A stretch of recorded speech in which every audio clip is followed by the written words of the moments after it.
Welcome back to World History 24, where my older sister Ellie teaches me world history in order in just 24 hours. My name is Charlie. In our last episode, we covered the complicated story of early human evolution, from the first stone tool-using hominins to what we are today, Homo sapiens. By the end of the episode, humans survived all the other members of our genus. Some began to use copper tools, some began to play with the cultivation and domestication of food and animals, and some created settlements that lasted thousands of years.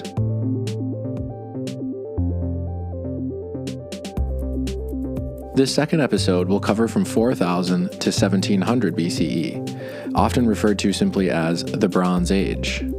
However, the use of bronze was not universal, nor was it the only seismic shift in human history occurring at this time. Massive civilizations were coalescing and beginning to write their own history, literature, songs, laws, and tax codes, and many people's lives were defined by slavery and warfare. This episode will examine 5 of these early civilizations in modern-day Iraq, Peru, India, Egypt, and China, what history classes refer to as the 5 Cradles of Civilization. Although we will have to dismantle each word in this phrase, we will borrow its framework and spend 10 minutes zooming through them, discussing food, art, monuments, language, government, and more along the way. After visiting these 5 cradles between 4000 and 1700 BCE, we will hopefully have a more contextualized sense of the word civilization. So without further ado, let's call Ellie and continue the magnificent story of human history.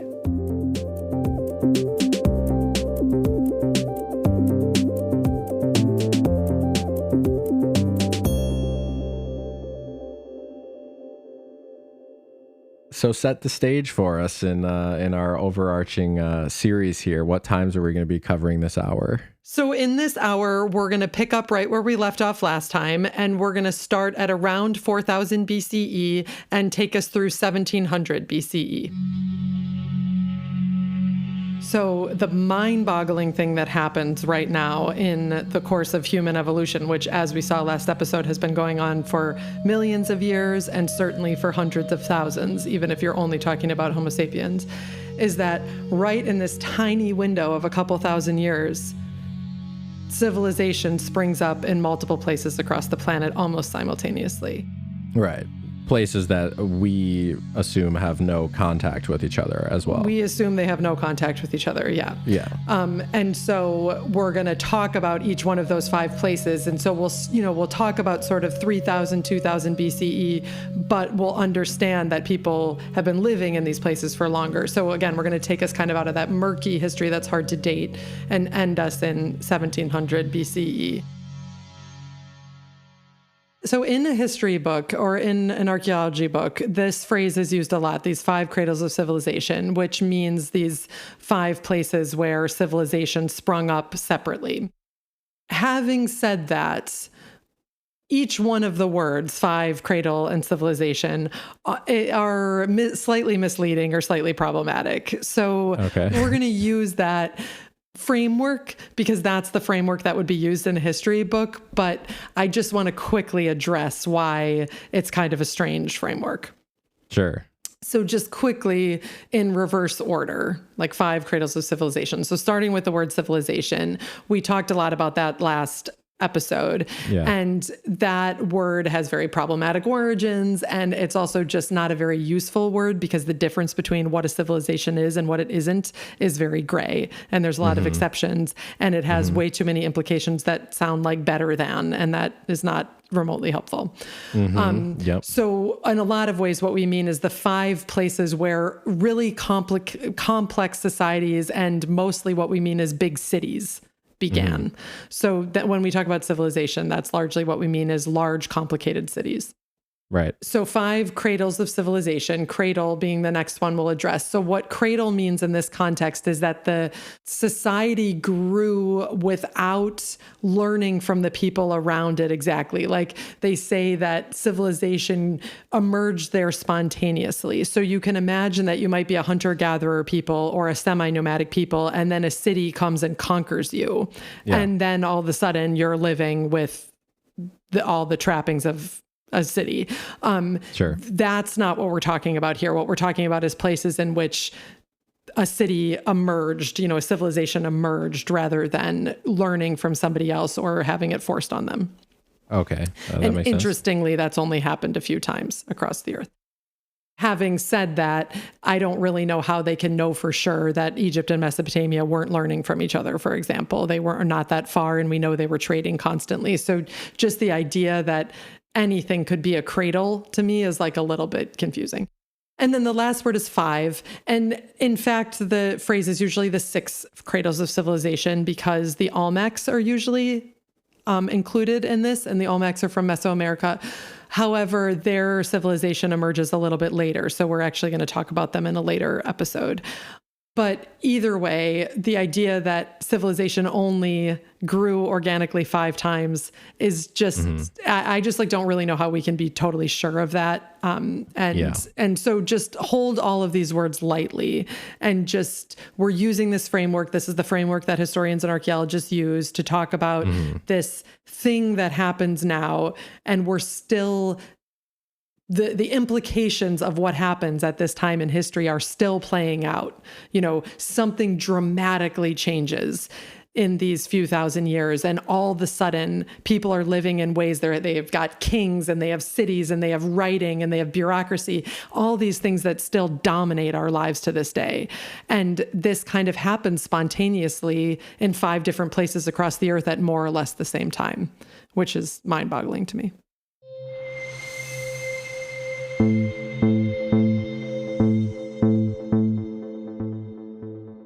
All right, let's jump into our first civilization then. Which one do you want to start with? So we are going to start with the Sumerians and the Akkadians, which are in Mesopotamia.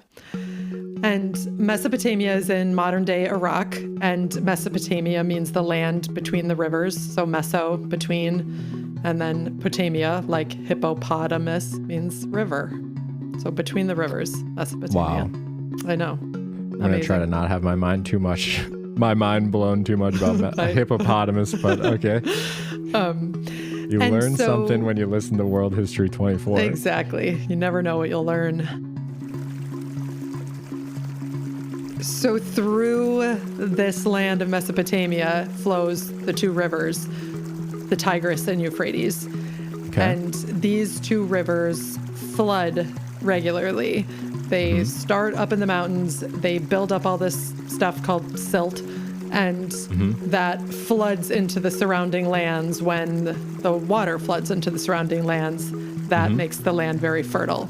So even though when you think of modern day Iraq, you may think of it as being a dry place, in the actual floodplains of these rivers, it's quite fertile. Okay, got you. So people live in Mesopotamia for thousands and thousands of years, just like I'm going to say for all of these. But sometime around 4,500 BCE, they start to coalesce into these big cities. And these are kind of the earliest cities in the world. And again, like as we talked about with Çatalhöyük last time, it's like, what is a city exactly is a little bit nebulous. But anyway, there's these huge groups of people living in tight quarters, and they live in multi-storied buildings. These buildings are all made out of mud bricks, because what do you have a lot of around the Tigris and Euphrates? Mud. So they would take them, form them into bricks, put them in the sun, and then you have these really strong clay bricks, and you make your cities out of them. Okay, cool. All of Mesopotamia is dotted with these different cities, and these cities trade a lot with each other. And there's sort of a cohesive culture throughout all of southern Mesopotamia, and those are the Sumerians. There's sort of a cohesive culture all through northern Mesopotamia. That's the Akkadians. But in the most sweeping terms, the history of this time period is that this city will become sort of more powerful. Sometimes it will conquer a couple of the cities around it, and then a different one will. And roughly over time, the Sumerians are very, very powerful, and then they kind of lose power as the Akkadians rise.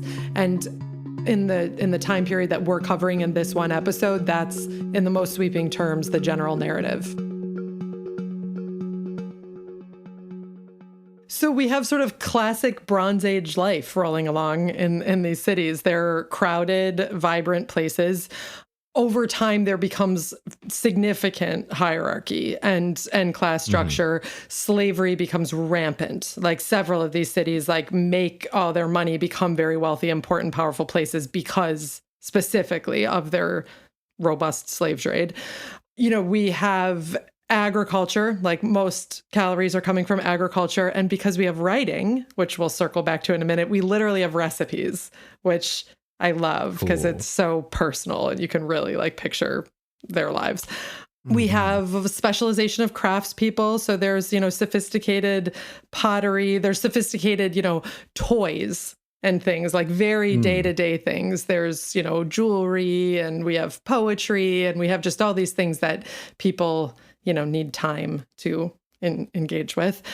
There's lots and lots of monumental architecture, including, and sort of most iconically, perhaps, these things called ziggurats, which are stepped pyramid temples. So they look like a giant building that's sort of shaped like a gigantic staircase, like a tower. Cool. And the idea is that you want literally, physically, to be closer to the gods. So they're very tall. Right. Like many Bronze Age societies or current societies, religion and the government are entirely intertwined with each other. And so these temples and these ziggurats are very important politically. And the priests and priestesses frequently perform their duties on these ziggurats, like on platforms where the public can witness. Like out in front, kind of, or whatever. Yeah, up high still, I see. Just, you know, publicly, so that the people can, you know, witness the religious rites of the priests and priestesses.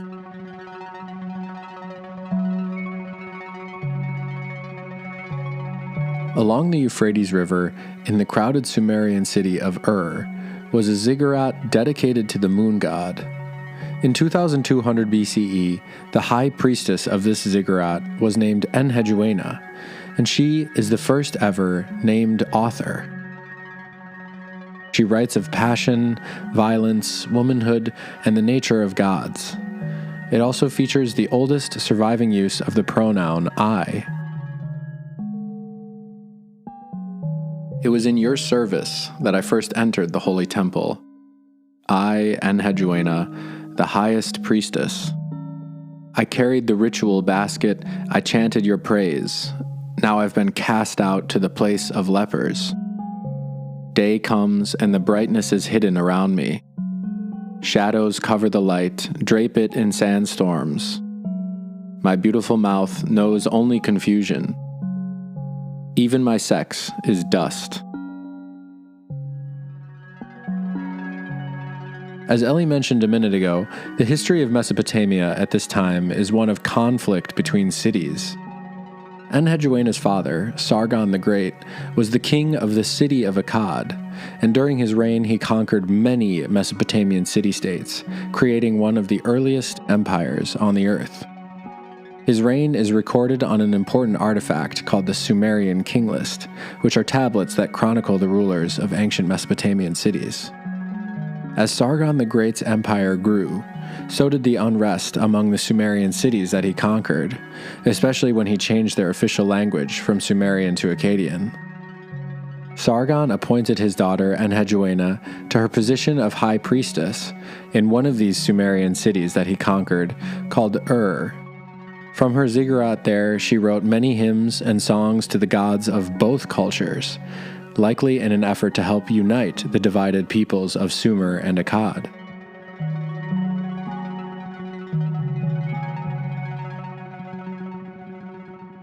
another big thing that they did was they had pretty sophisticated math, and their math relied on the number system that was in a base 60, the sexagesimal number system, as opposed to our number system, which is in the base 10. And because of that, still to this day, the fact that our hours have 60 minutes in them, or that our minutes have 60 seconds, or like that a circle has 360 degrees in it, all of that is like the remnants of, you know, like right now to this day, the way we divide our days up is because of the way the Sumerians counted, which is cool. Yeah. It is very cool. It's also a little frustrating. I wish we would do it by hundreds, but that's just me. Wow. No respect for the poor Sumerians. No respect at all. Put some respect on the Sumerians' math. Sorry about that. How about written language as opposed to math? Just very quickly, the way languages tend to evolve, written languages tend to evolve, is with early markings that usually mean numbers. So you might just have like a scratch mark that keeps track of like how many goats are mine and how many goats are yours. And then kind of a logistical purpose at first. Yeah. Yeah, exactly. And then they are the symbols develop for very, very concrete nouns, usually to label something. So this picture that I'm scratching onto the top of my jar means that this jar has honey in it, and this one means it has oil in it. And maybe a different mark might mean that it's my name. So this is my jar of honey as opposed to your jar of oil. And then the writing just becomes more abstract over time. And it takes a long time for this to happen, like that, for less specific words to develop, even things like adjectives. But then it's an even bigger step removed to develop things like pronouns and whatnot. You can see the evolution of the Sumerian writing. They etched with using a sharp reed onto clay tablets in this writing that we call cuneiform. And you can see very early on, like a triangle means mountain. And then you go forward in time a little bit, and a triangle might mean foreign, for example. Like from the mountain. Exactly. Okay, right. Exactly. And so though that you see that evolution occur, and then the final leap that many languages make, although not all of them, is into an alphabet, where instead of having this increasingly complicated system of symbols where you just have to keep adding them, you just go all the way backwards and distill it down into sounds. And so a common word like the mountain word that we used earlier, the symbol for mountain might then just become M. So then M is just the triangle instead of M for mountain or M for foreign or whatever. So we have thousands of these clay cuneiform tablets documenting life in Mesopotamia, in Sumer and Akkad, basically sitting untranslated in boxes in museums. Untranslated because we can assume that they're mostly bureaucracy and not important, or why are they untranslated? Well, interestingly, there is a historian who said because almost no one on the whole earth can read them, most of them aren't even categorized, like much less translated. Because so few people can read cuneiform. Can read cuneiform, yeah. It's a tiny, tiny number, yeah. And so, like, surely, yes, a lot of them are just bureaucratic, like pay stubs and you owe me sheep and whatever. But of the stuff that we've translated, there's also just all this great stuff. We have poetry, and we have recipes, and we have literal drinking songs, and we have just all these things that give you insight into just like actual human people's lives day to day, the people that were actually living there, which is so great. There's all these proverbs, and the proverbs sound like they could have been written last week. They're just like people complaining about their marriage, people complaining about their bosses. It's just very familiar. And then, of course, also on these tablets, we have our very first literature. The epic poem Gilgamesh is written in cuneiform.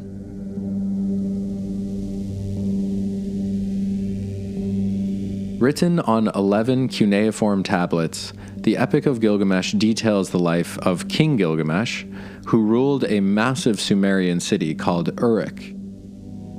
Gilgamesh's reign is documented on the Sumerian king list like Sargon, which means he's probably a real king, but like much of history, his story has been mythologized over time.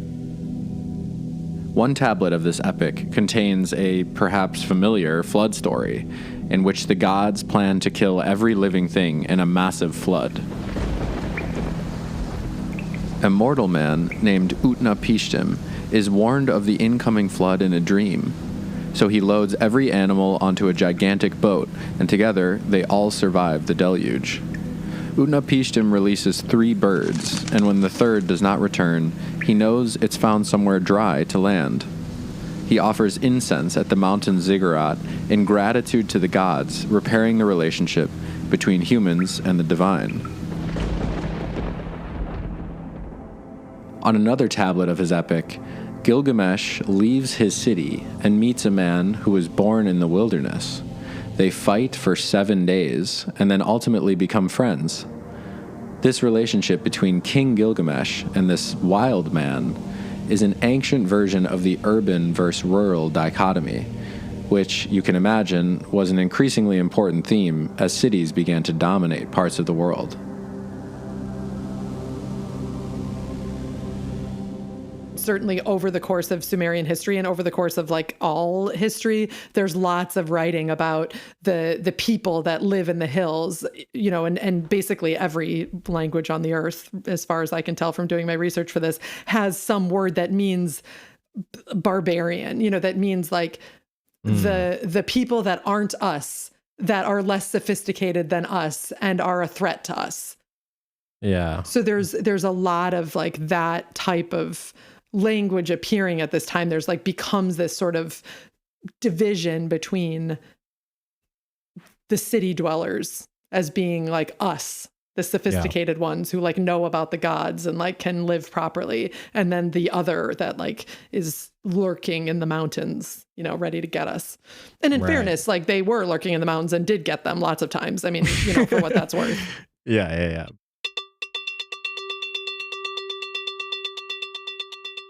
So coming to the end of our 10 minutes here on Mesopotamia, anything else to mention before we go? Yeah, so there's one last thing that I want to cover quickly, and that is the earliest version of the Babylonian Empire. And that is when one southern Mesopotamian city along the Euphrates, Babylon, takes over an enormous swath of Sumer, of southern Mesopotamia, and establishes an empire under this king Hammurabi. Ah, okay. I feel like I know Hammurabi's code or something. Yes, exactly. I don't know what it says, but I feel No, so his law code, the Code of Hammurabi, is very famous. There's sort of different versions of it in various cities, but the language of Hammurabi's code is very, very familiar if you've read the law code in the Hebrew Bible. It's, you know, clear that this kind of law code was standard or becoming standard throughout the land. So it establishes the right of the king to rule, like it says, God said, I can. But then it tells the king that they need to protect the orphan and the widow the way a shepherd protects his flock. So that, again, you know, that language rings very familiar to me. But it's importantly the law code that we get the language an eye for an eye and a tooth for a tooth from. So this is in contrast to earlier Mesopotamian law codes, specifically from this law code from the city of Ur, which says specifically, if a man knocked out the eye of another man, he shall weigh out half a mina of silver. Or if a man knocked out the teeth of another man, he shall pay 2 shekels of silver. So you can like literally pay with currency for crimes, where Hammurabi's like, it's an eye for an eye. It's an eye for an eye. Yeah, I see. Exactly. So it's a pretty big change, really. And the Babylonian Empire in several episodes will be incredibly important. And this is just the very earliest version of it. And obviously we're barely touching on it, but Hammurabi's code is an important, you know, sort of early law code that establishes a lot throughout this whole, you know, part of the world.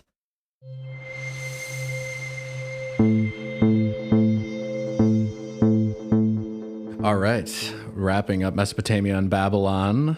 where do we head to next? So now we're going to move way across the world, and we're going to move to a civilization that relies a lot on cotton. And we're going to move to a civilization that builds pyramids and is along rivers that run through deserts. And it isn't Egypt. What? Yeah, exactly. It's in fact Peru. Okay, cool. Yeah, very surprising.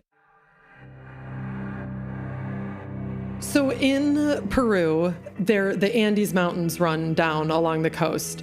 There's a gap, though, between the mountains and the actual ocean, and that gap is a pretty intense desert.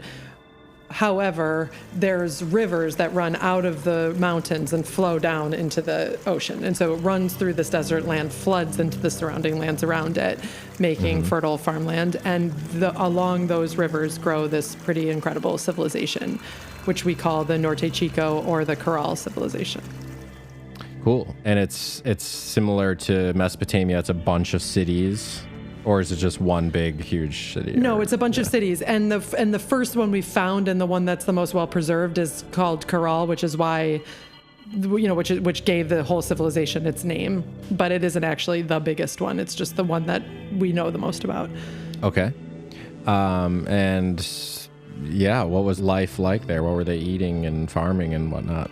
So they are really fascinating civilization because in some ways they're totally unique compared to the early civilizations that we know about in Afro-Eurasia. And one of the most interesting things about them is they are pre-ceramic. So they're the only big giant civilization we know about that came into existence before they had ceramic, before they had pottery. Wow. That's like hard to imagine for some reason. Just like thinking of how useful ceramics are. It's really hard. Yeah, it's very hard to imagine. And just talking about their diet for a second, I don't know if this is part of the answer lies in their diet. So in these river floodplains, they were growing peppers, squash, avocados, peanuts, beans, small amounts of corn and potatoes. Yeah. So I know it's like, I definitely diet wise, they were the place to be, I think. Okay. But cool. What's interesting about that list is that it doesn't include a large grain. And so they had small amounts of corn and potatoes, especially at the end, but there wasn't like millet or wheat or rice or something that needed to be cooked into a porridge. And so they could roast their food. So there's some speculation among the archaeologists that there wasn't the same sort of barrier in order to get calories from the food sources available. They had to invent ceramic so they could make a porridge. There wasn't that same kind of barrier in Peru in the Norte Chico civilization. Yeah. Is it, what were like the homes and the cities like built from, if not like clay and well, they were built from clay bricks, interestingly, but they didn't have like fired pottery that built on a wheel. Yeah, exactly. Having said that, they did grow a lot of squash and gourds, which of course preserve nicely into like a water carrying vessel or whatever. So it's not quite as it can't do all the things that a ceramic pot could do, but it can do a lot of them. Okay, I got you. When you said pre-ceramic, that refers to something specific in that it's like cooked in a kiln. It fired in a kiln so that it has all these specific properties to it. A sun-baked clay is just more fragile. I see. And you said they're growing cotton? Yeah, so they were growing cotton. And yeah, the reason that's interesting is it's given rise to all these theories that maybe their cotton production was actually what allowed them to become a big civilization, specifically that they could weave intricate fish nets, like huge fish nets out of them, and then really access the resources of the ocean. And so for a long time, the theory was that the groups of people that lived upstream grew the cotton, and the people that lived downstream right by the ocean would trade with them and gather all these marine resources. And that was how this civilization was basically able to feed itself without access to a big grain. That theory is more and more more controversial now. So who knows? But definitely they did grow cotton.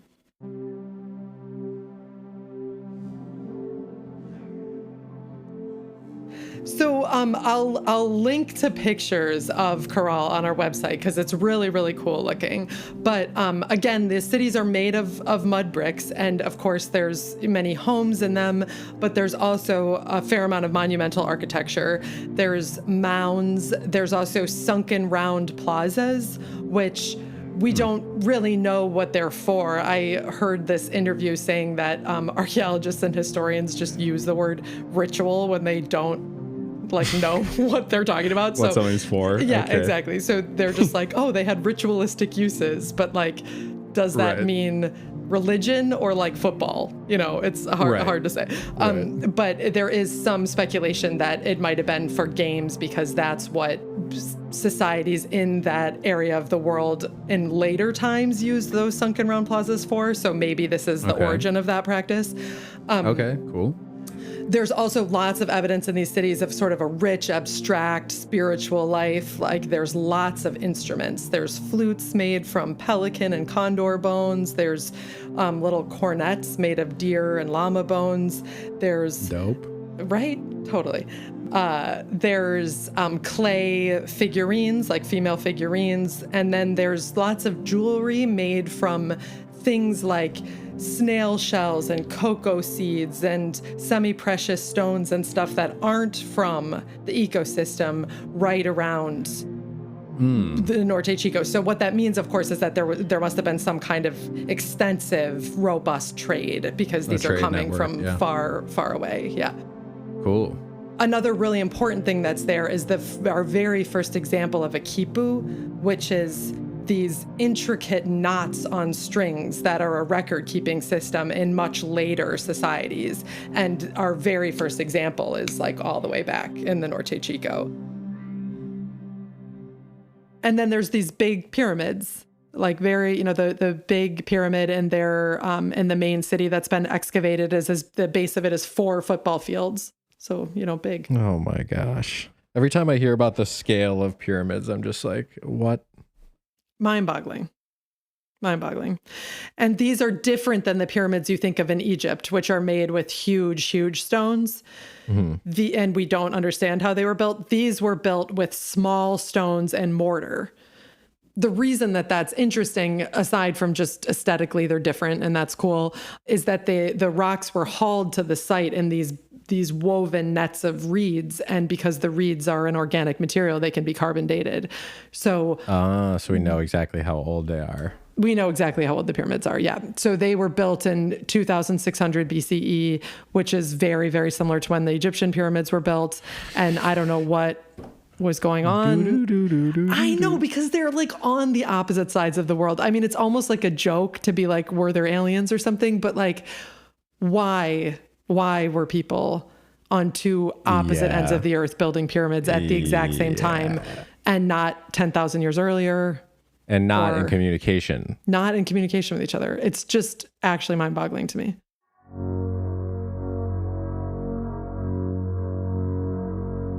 We're coming to the wrap-up point for Peru here, where any last things before we go? Well, so the final thing to say about the Norte Chico is just that they sort of vanished. The Caral, which is the city that we know the most about, was abandoned between 2000 and 1600 BCE, and we don't fully understand why. There's not evidence that they were terribly violently taken over, for example, which usually you can see because the city was burned or there's bodies that were mutilated everywhere or whatever. There's we don't have evidence like that. So potentially climate change, potentially maybe we don't know is the answer. And so there was this giant, complex civilization that lasted for a long, long time, built pyramids, and then vanished. And we don't really know why. This feels like one of those moments that I've already had a number of times where I'm baffled or almost angry that I never learned about something. As Ellie said, the Cradles of Civilization, or the Norte Chico, was massive. It had cities, pyramids, agriculture, trade, and a vibrant culture, all before 1700 BCE. And thinking back, it seems like these tenets were used to justify my education's focus on the civilizations of Afro-Eurasia. But for some reason, the Norte Chico was skipped. And this feels doubly sad because the fact that this civilization emerged at the same time as the other four, but completely isolated from them, makes them all that much more amazing.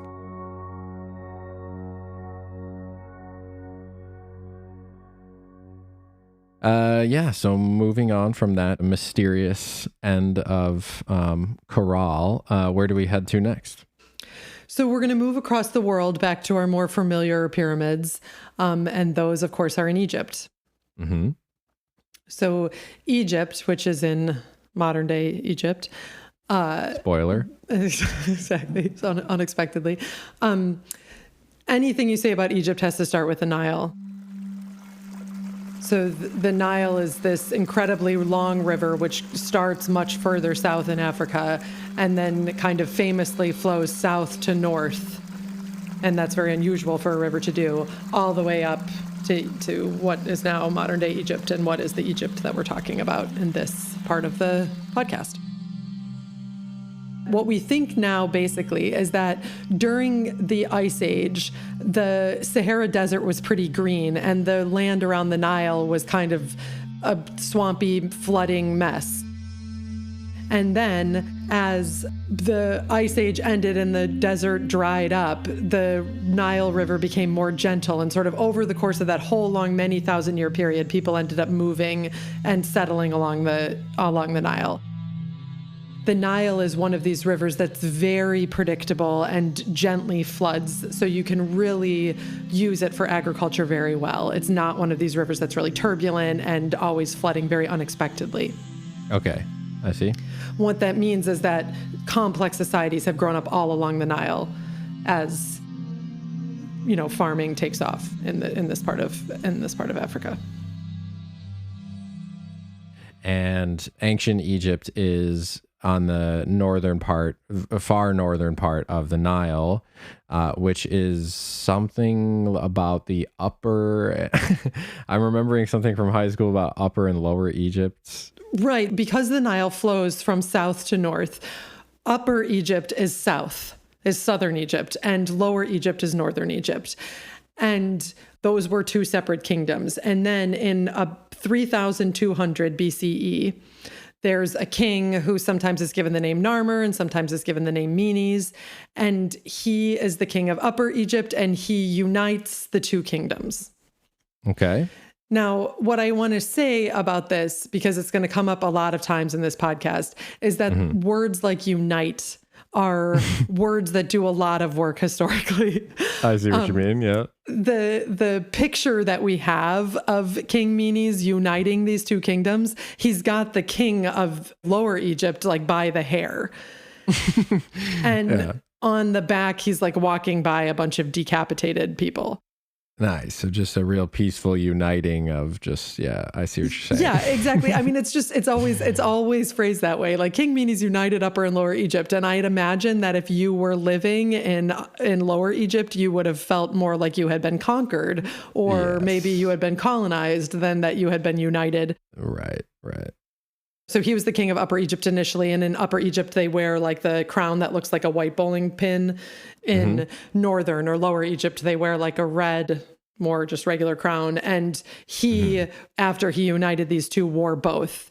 And that red and white crown is the crown that you see. Like anytime you see anything having to do with ancient Egypt and the pharaohs, they're wearing that crown all the way up until like Alexander the Great. So he starts this thing that goes on for the next 2,500 years. Yeah, I feel like I can picture like hieroglyphic drawings and things of that crown, specifically of the two parts, Yeah, surely. And hieroglyphics, like talking about their writing, am I right? Hieroglyphs, is that? Yeah, that's exactly right. So they sort of, famously wrote in hieroglyphs that I imagine many people can picture. They've seen them in a museum or something. And what's true is that almost immediately that writing system began to be simplified by the scribes that were actually using it. And so eventually the hieroglyphs become so simplified that they're an entirely different writing system. And that writing system is called hieratic. And that writing system continues to be used, especially for any just bureaucratic writing, any keeping track of things by the government type of writing, or pay slips or anything like that. And it starts to even be more simplified until there's a third writing system, and that's called demotic. And that is invented, after the time period that we're talking about in this exact episode. But I want to bring it up here because demotic is actually the writing system that's on the Rosetta Stone.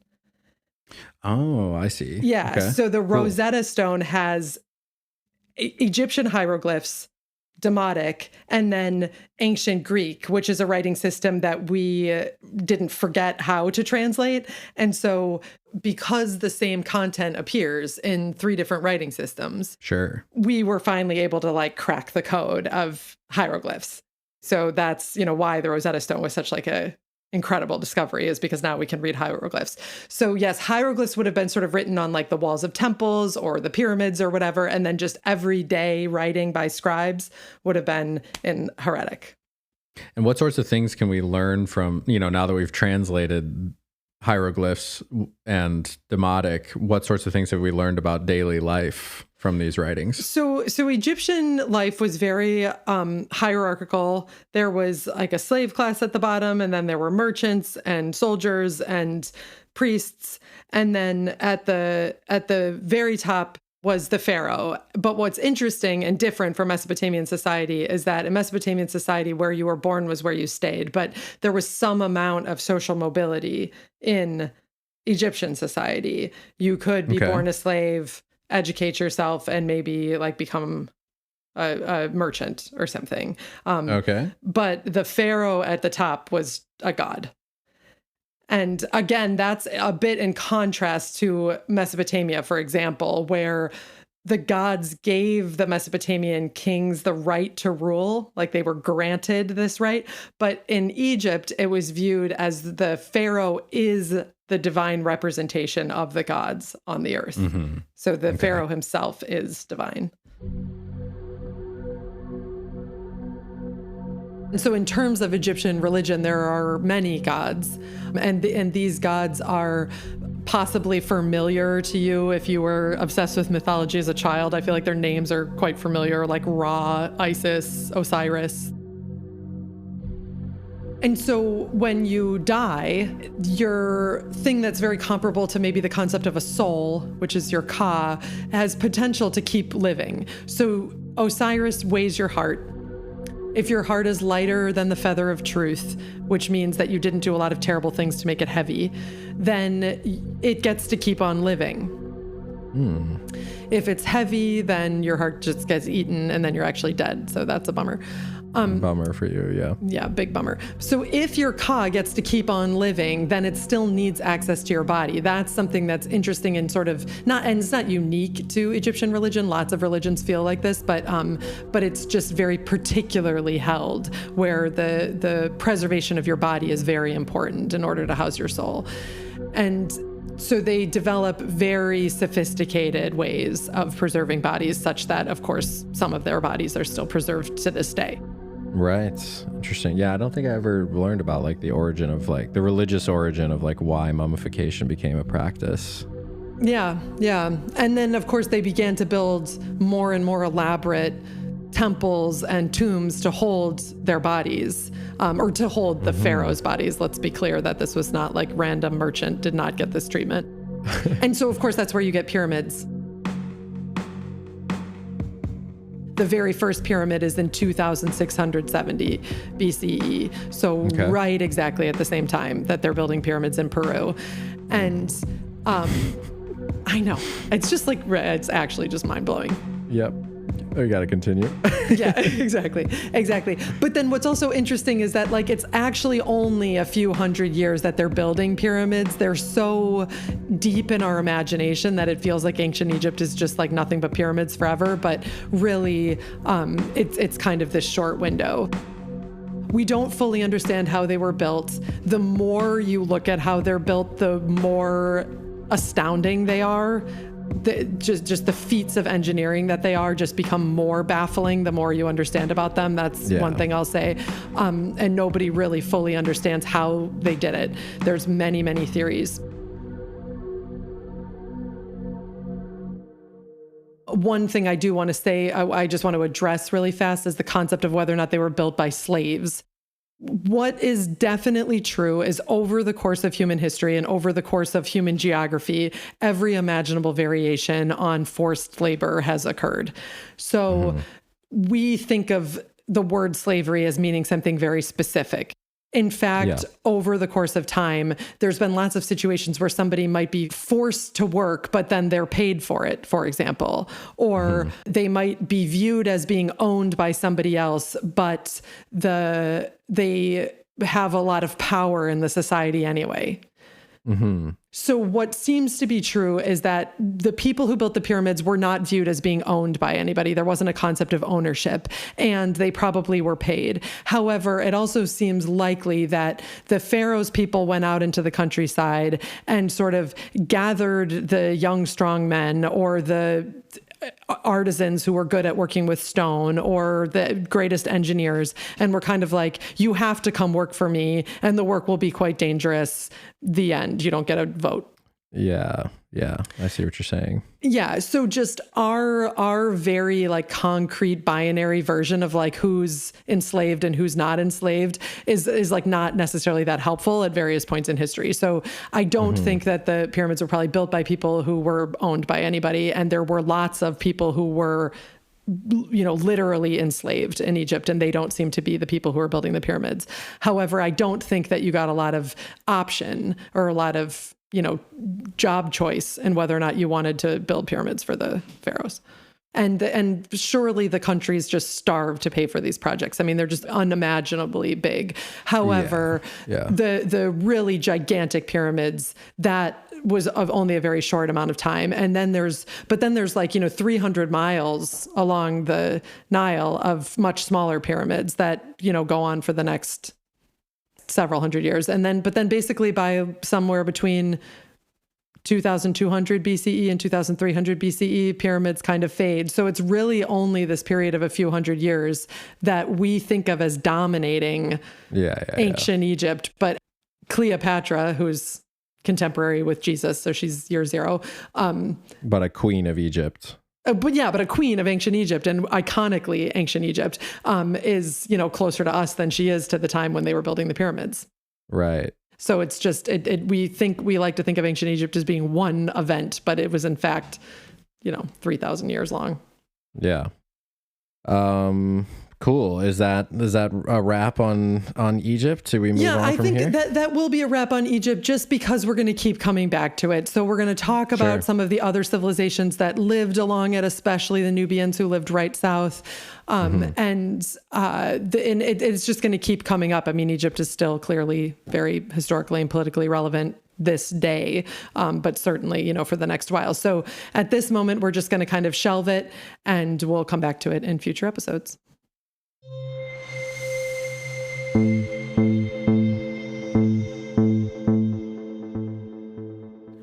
So far we've talked about Mesopotamia and Peru and Egypt. Where do we head to next? So next we're going to head to the Indus Valley, or the Harappan civilization, which turns out to be my favorite ancient civilization, which isn't a category of favorite I ever expected to have. Nice. You're especially nerdy at this point. Exactly. So both Mesopotamia and Egypt mention another great civilization to their east. And so where is this civilization? It covers this huge space, 800,000 square kilometers.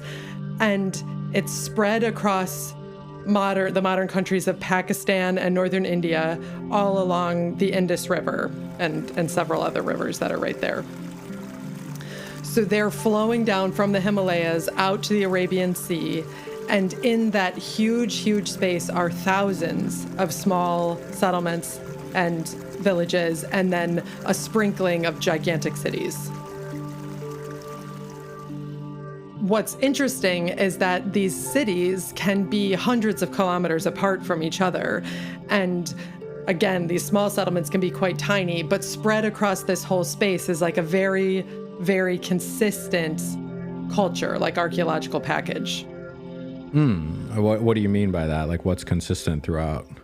The first thing to say about that is, how do we know what we know about the Indus Valley? Because something that's so interesting about it is that it does have writing, but we can't read it.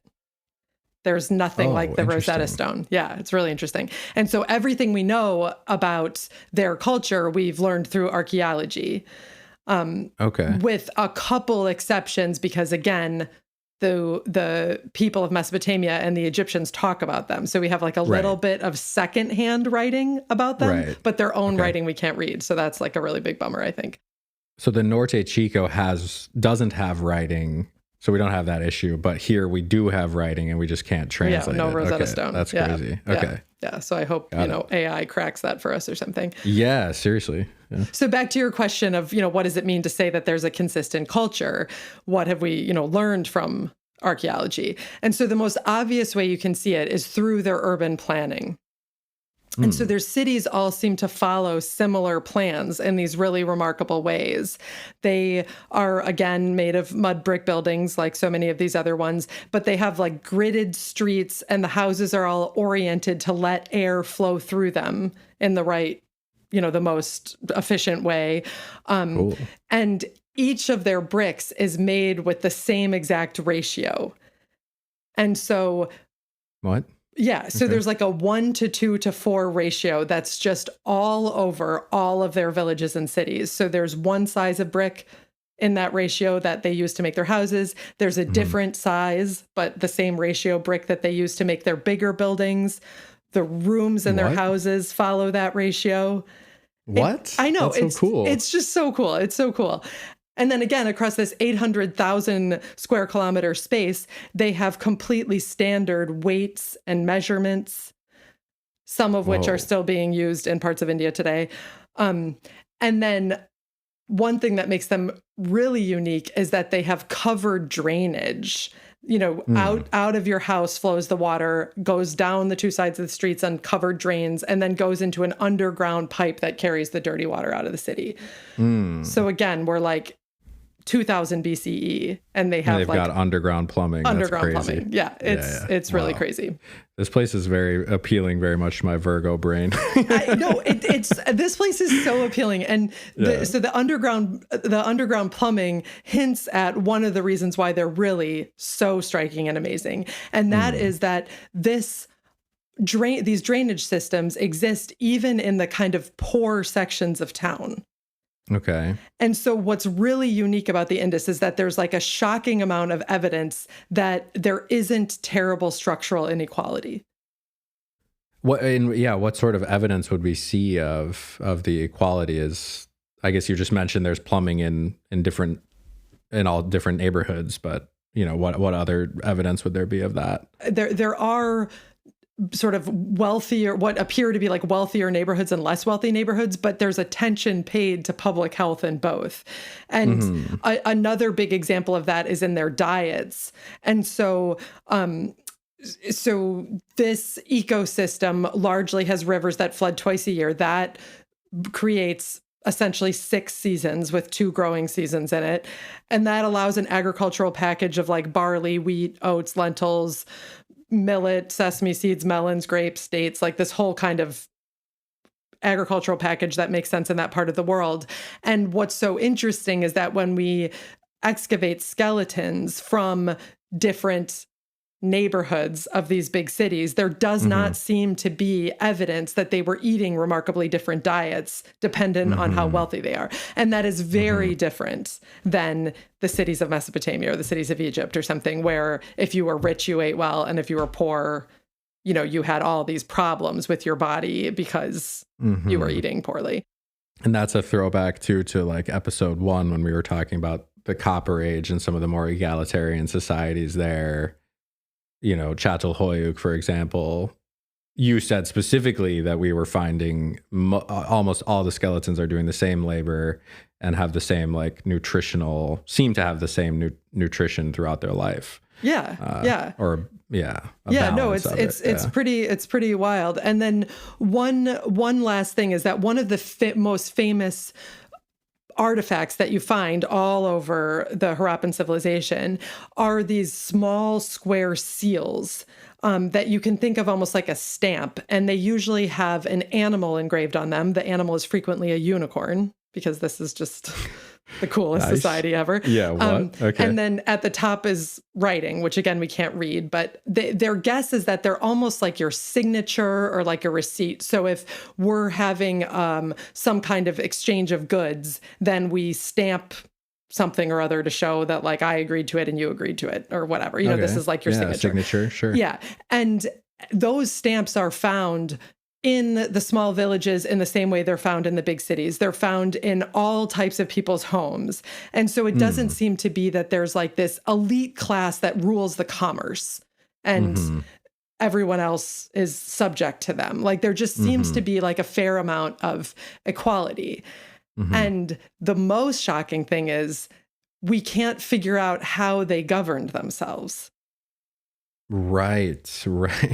That was going to be my next question. Yeah. Okay. Yeah. So there's literally like standardized weight systems and standardized how to make your bricks, but there doesn't seem to be palaces or other evidence of a rigid government being like, this is how much a kilogram is, you know, like how, so we don't know. There are small buildings that seem like they could be gathering spaces. And so there's much speculation about kind of community meetings, but like we really don't know. We can't read their writing.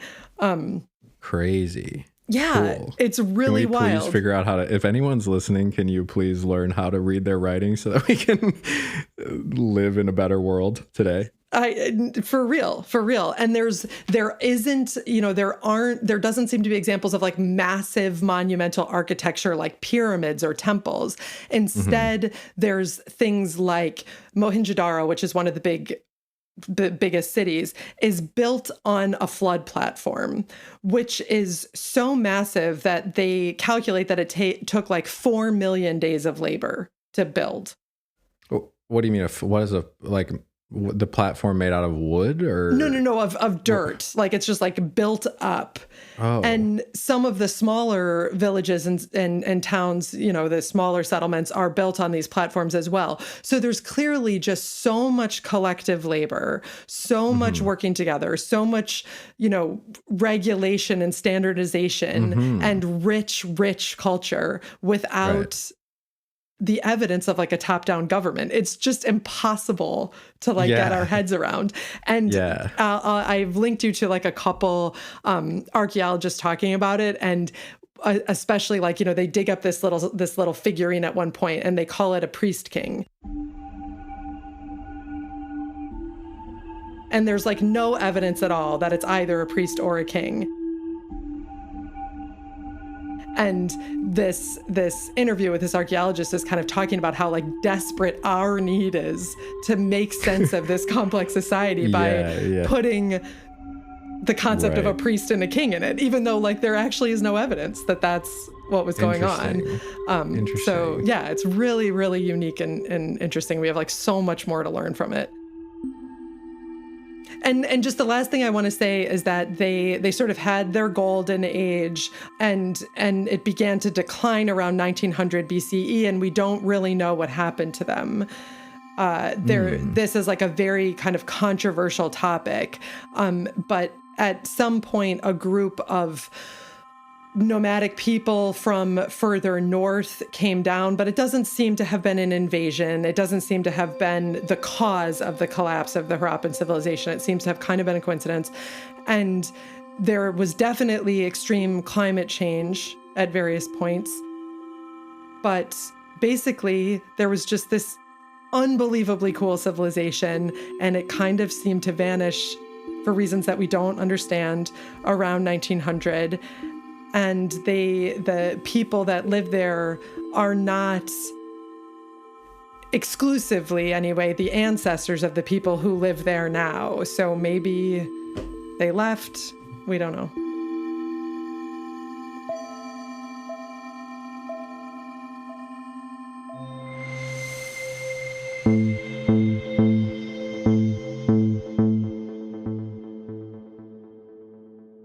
what is our fifth cradle? Okay, so our fifth one is one we will definitely be returning to in many, many future episodes, and that's China. Okay. So in China are two great rivers, two huge rivers run across China. In northern China is the Yellow River, and the Yellow River is wildly unpredictable. It's frequently referred to as China's sorrow because it will jump its banks and flood and kill many people. And so the Yellow River is called the Yellow River because it holds so much silt in its water that it actually looks yellow.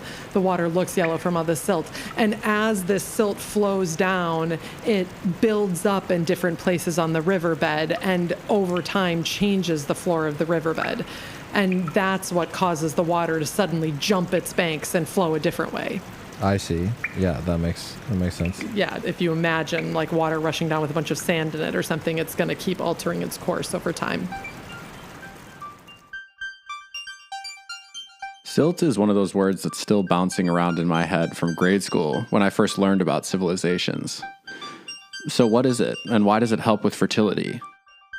It's actually just a classification of soil, like sand or clay, and it's created when rocks are eroded into tiny, round particles by water or ice, resulting in a fine, flour-like texture that is easily churned up from the riverbed by turbulent water and rain. If you want to make very fertile soil for a variety of field crops, mixing silt with coarse sand and superfine clay gives that Goldilocks texture, called loam.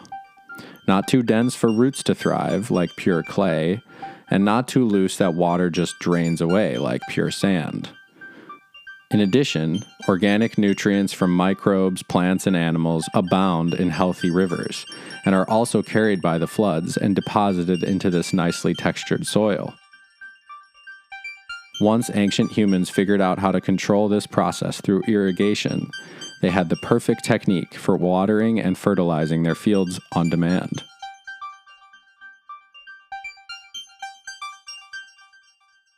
Along the Yellow River were societies that began to, become more and more complex. They began to get more of their calories from farming.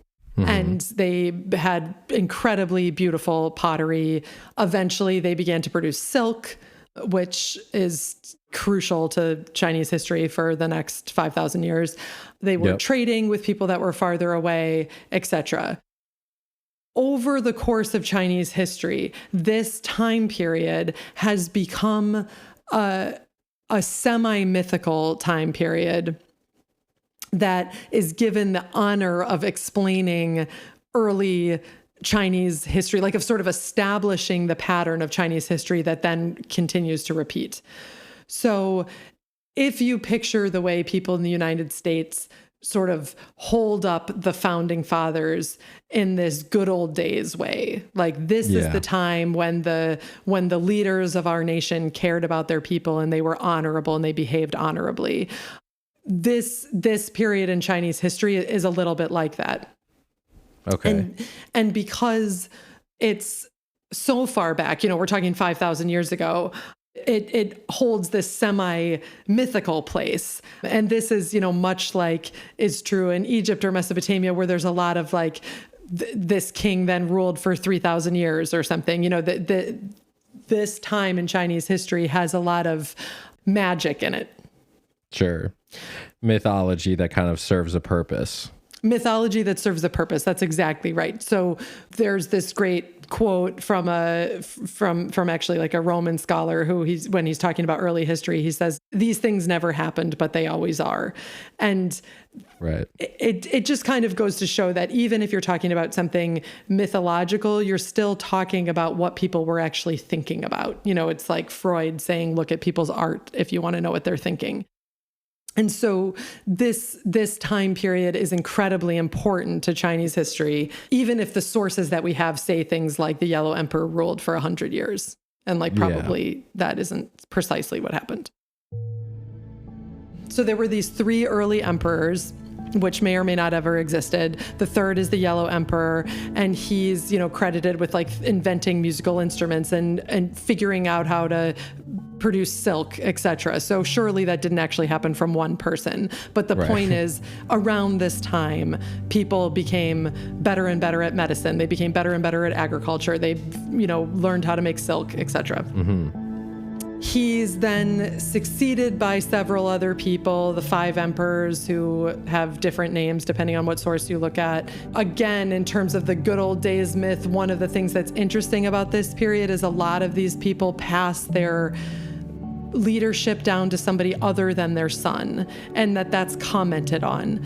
And so what that means is that the concept of a dynasty already exists.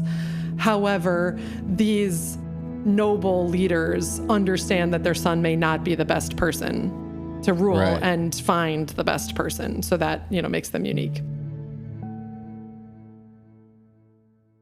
Eventually, this man, Yu the engineer, or Yu the Great, ends up in charge. And he has been tasked with controlling the Yellow River, controlling these floods. And so he's Yu the engineer again. He goes up and down the river, works. He's sort of famous for only seeing his child 3 times in his whole life because he would just pass by his house while he was working so hard on this enormous project of controlling the Yellow River.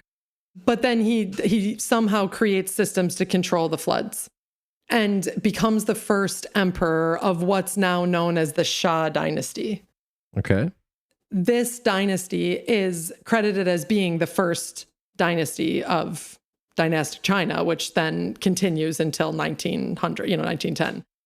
That brings up just maybe a really simple question, but I actually don't know what a dynasty mean. What does dynasty mean? Yeah, that's a great question. So the way that Chinese history in the most simplistic terms unfolds for the next 4,000 years is just emperor rules. He dies and the power goes to his son. He dies and the power goes to his son. Okay. That family is blessed with what's called the mandate from heaven. So God blesses this family's power, and approves of this family's power. Then over time, as this power goes from father to son, the family inevitably becomes corrupted by this power, and they stop caring about the people and they just become corrupt. And then they lose the mandate from heaven.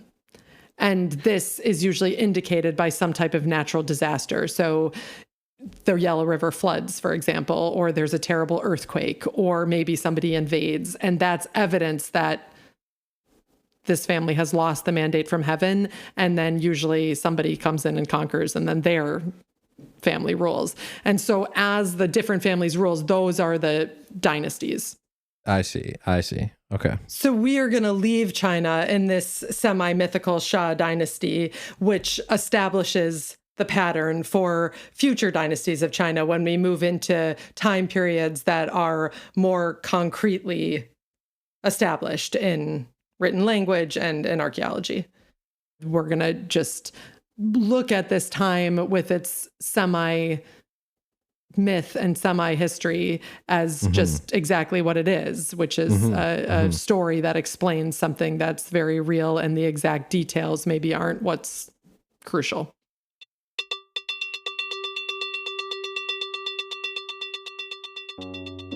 So as we wrap up episode 2 here, I just have one sort of remaining question, which pertains to the word or the idea civilization, which I know we've been talking a lot about, but I'm kind of just curious, what is the original definition that you gave, if you could remind me, and then sort of what does civilization mean now that we have all these different examples to kind of talk from, exceptions and examples to refer to. I mean, one answer is I have no idea what it means, but we'll come back to that in a second. But so in episode 1, the list that we gave, which is again exists in slight variations everywhere you look, is that a civilization has cities, it has well-organized governments, complex religion, specialization of labor, distinct social classes, art and architecture, large public works, and then complex communication like writing.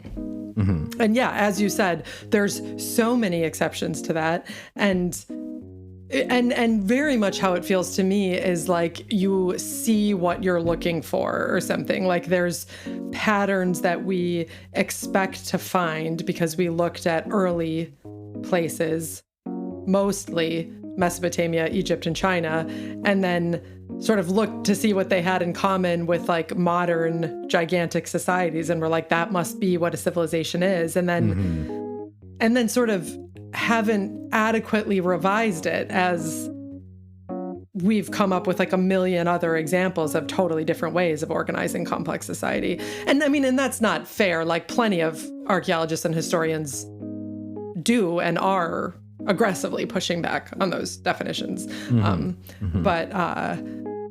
But yeah, it is a weird, like what's in the eye of the beholder or something. Right. Why we talked about the Cradles of Civilization in this episode is because of this shift that occurred. You know, we had the Neolithic Revolution. People started to farm all over the world, and it was kind of in varying degrees of relying on farming. And then roughly 5,000 years ago, a bunch of gigantic cities emerged around the world. And we're talking about that shift because we're still living with the effects of that shift. You know, those quote civilizations, unquote, you know, took over larger and larger swaths of the world, either by actually conquering them or just by other people seeing what they did and being like, oh, cool, wheels, like calendars, math, you know, whatever. They just kept borrowing from them. And so the shift that occurs couldn't, you know, it can't be exaggerated how important it is. But at this time, the time period we covered in this episode, most of the people in the world are not living in these civilizations.